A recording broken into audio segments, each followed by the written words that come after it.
Boo! Oh, I got y'all. Hey, here we go. This video, section 3, chapter 3. We're going to start this unit, and in this particular video, you can see we're going to talk about how do you actually represent the solution set for a system of linear inequalities.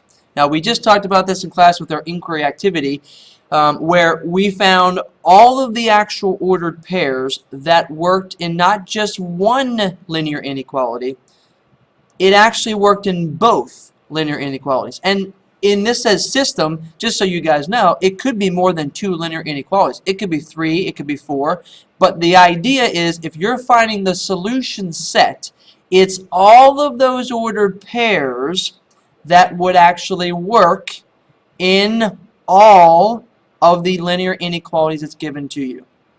If I was you, I'd write that down what I just said. So you might want to rewind and go back and listen to that and write it down. Anyways, let's do this. I'm going to give you some steps. I'm going to do 2 examples. Actually, I'll do 1, and then I'm going to turn you loose on the second one. So I'll teach you this lesson through doing an actual example with you, and the example's on the back of the paper I gave you in class. So let's do it. Here we go. So on your piece of paper that I gave you in class, what you guys got is this exact system of linear inequalities. So you can see it's a system because there's 2 different linear inequalities. So we'll call this linear inequality number 1. This will be number 2. And here you go.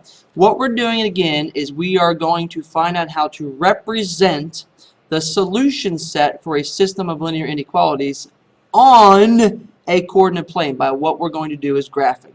So remember, the idea though is we are finding and or representing all of the actual ordered pairs that again are going to work in both of these linear inequalities. So here is step number 1. All you really are going to do, guys, is this. You are going to do exactly what we did in the last unit twice. What does that mean, Mater? We're going to take this linear inequality and we're going to graph it. We're going to do the whole, graph the thing, solid dotted line, test point, shade, do all that stuff, and then we're going to do it again with this purple one. That's it. So here's step number 1. You are going to graph the first inequality. Now, how do you graph it? Well, this one right here is already in slope-intercept form. Slope-intercept form. You can do slope-intercept form, or you can do the x and y intercepts. Whatever is more comfortable for you, or whatever you see is easier.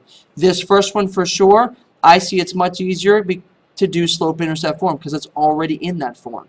Therefore, I would start with 5, my positive 5, the y-intercept. I put a 5 or a dot on 5. And then I use the slope up 2 over 1. So I go up 2 over 1, up 2 over 1, and I'll go down 2, back 1, down 2, back 1, down 2, back 1, down 2, back 1, down 2, back 1, keep on going like this. And then, whoa, that's all right. And then what you guys need to do is, my line might not be as straight as yours. I'm using a kind of freehand in here with the mouse. So there goes this part of it, like that. Yours should be straighter. Use like the side of a folder or your if you actually have a ruler, do it. So there you go. Oh boy, I got lucky. I just realized this. Remember, you have to remember whether it's a solid or a dotted line. Wow, I almost forgot that. And remember, this is a less than or equal to, so this one should have been a solid boundary line, which I just did. Then we take a test point. That test point we put in as 0, 0. The line doesn't go through the test point 0, 0, so let's test and use it. So I put 0 in for y. I put 0 in for x. And I see if this is true or false. So I get 0 on the left side. I get this here, which is 2 times 0 is just 0, plus 5. So here's what I get.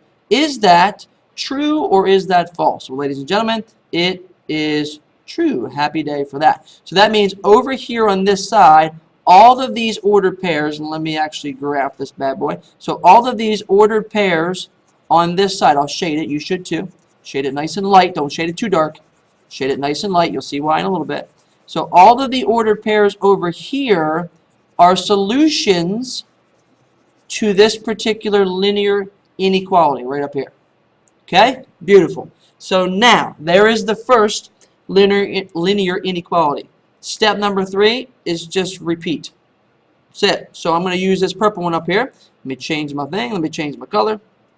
So I'm going to, well, you could put this in slope-intercept form if you want. I mean, I guess you can if you add a 3x, I get negative y less than 3x plus 3. And then this still isn't by itself, the y. It's not in slope-intercept form yet. So I'll divide by negative y, divide by negative y, divide by negative y. So this cancels. So I'm left with y. Whoops. Got to flip the inequality, boys and girls. Flip the inequality because I'm dividing by negative. So 3 divided by negative 1 gives me negative 3x. 3 divided by negative 1 gives me negative 3. So there you go. So you can use that, or you could have just done this. You could have actually put just a nice old 0 in here for x. Put a 0 right in there. And then say, oh, so negative y is equal to 3. So if I divide by negative 1, divide by negative 1, that would mean y is negative 3. So you could do that. So the y-intercept is at negative 3, which makes sense, guys, because that's negative 3. And then I can use the slope, or again, you could put a 0 in here for y, and then just look at this and say, oh, if I divide by negative 3 to get x by itself, then I would have negative 1 as my x-intercept. So that's cool. So I go right here. That's cool. And then the slope, if you want to use the slope, I'm piecing these two things together for you.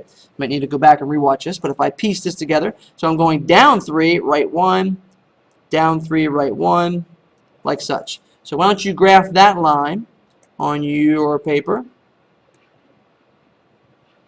like such. It goes up that way. Whoa, it's a little crooked, whatever. If I had a ruler, I'd make it nice and straight. I wish I could make it more straight, but there you go. So now, here's the deal. I have that one. I have to take a test point now. What test point would you take? 0, 0. Yep, I would take this guy right there. So let's take 0, 0, and I'm going to plug it back into the original linear inequality. Remember, the original linear inequality. So I'll put 0 in for x. I'll put 0 in for y. And I'm testing to see if this is accurate or not. In fact, all of this right here, negative 3 times 0 just gives me 0. Minus 0, the left side is 0. Less than 3. Oh, look, the alligator mouth is, in fact, eating the bigger number. Yum, yum, chomp, chomp. So this is a true inequality. Therefore, 0, 0 is a good solution. So I will take my little airbrush, and I will shade everything on the right side of that particular borderline. Oh, man, do you see, guys? Holy, I completely messed up. It's all right, I'll fix it. I don't know if you see what I did wrong, though. Let me finish shading this. Oh boy.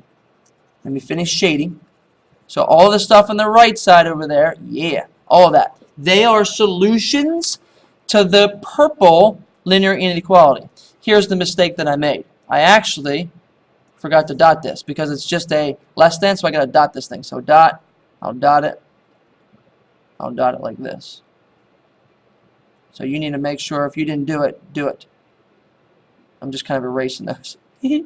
So that should be dotted. Ew, that's ugly. Whatever. So dot, dot, dot, dot, dot, dot. So that borderline right there has to be dotted. Now, what in the world is the solution to this system of linear inequalities? Remember, it's all of the ordered pairs that would actually work in both linear inequalities. So, remember the first thing that I shaded, all of this red stuff, everything from the right side of the red line over were all ordered pairs that worked in the red linear inequality.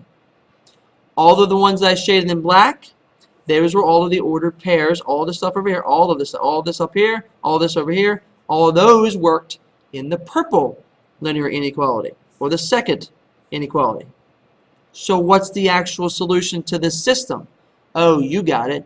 It's everything where you shaded twice, because shading twice means both those particular points worked in both. What are you talking about, Modder? Well, let me use a different color. I'll use green. So if I take this point right here, that point right there, it's in the red shaded region and it's in the black shaded region. Therefore, it would work in the red one. It would work in this one.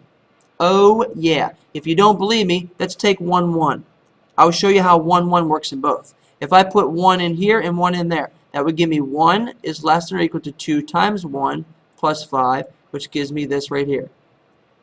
So that is a true inequality. So it worked in the first one.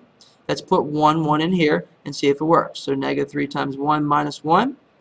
That would give me negative 3, which is minus 4 when I do all that, or negative 4.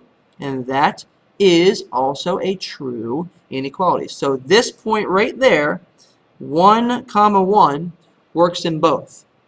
So What in the world and how do I represent the solution set? Well, ladies and gentlemen, it's very confusing if you look at it like this. So you have to be very, very distinctive, and you need to now take your pencil and you need to shade really, really, really, really darkly this part right here. Because this, from this section over, all of this, all of this, all of it, this is the actual solution set to this system of linear inequality. So all of this stuff over here, and it needs to be very, very distinct. And I mean, when I look at it, there should be no question what's darkly shaded. It should look exactly like that right there. There's no question what my actual answer is. I got a little too far on the shading there, sorry. But that's it, man. You know exactly what the solution set is. In fact, here's how you're going to end every one of these. You are going to then take your pencil, if it's not that dark or a different color pencil, I'm going to have to use a white one, and put an S in there. That's not for Superman. It is actually for the solution set. So that is for sure. I can look at this and know exactly you got the actual solution set right. So everything over there where it's really, really heavily shaded, extremely heavily shaded, those are all the ordered pairs that work in both. Now, the second one that you are going to do on your own is the second one on the paper. You can see it down there at the bottom right, which it looks like this. So this is the first linear inequality. This is the second linear inequality. So what I want you to do is graph this system of linear inequalities, represent the solution set by graphing this system of linear inequalities, and show me what it is. And we'll see in class if you got it right or wrong. So there you go, guys. Rock and roll. We're going to practice these bad boys in class, and we're actually going to then maybe even add a couple more linear inequalities. So we're going to be graphing 3 or 4 and shading all over the place and seeing where the overlap is going to be fun. So rock and roll. We'll see you guys in class. Later.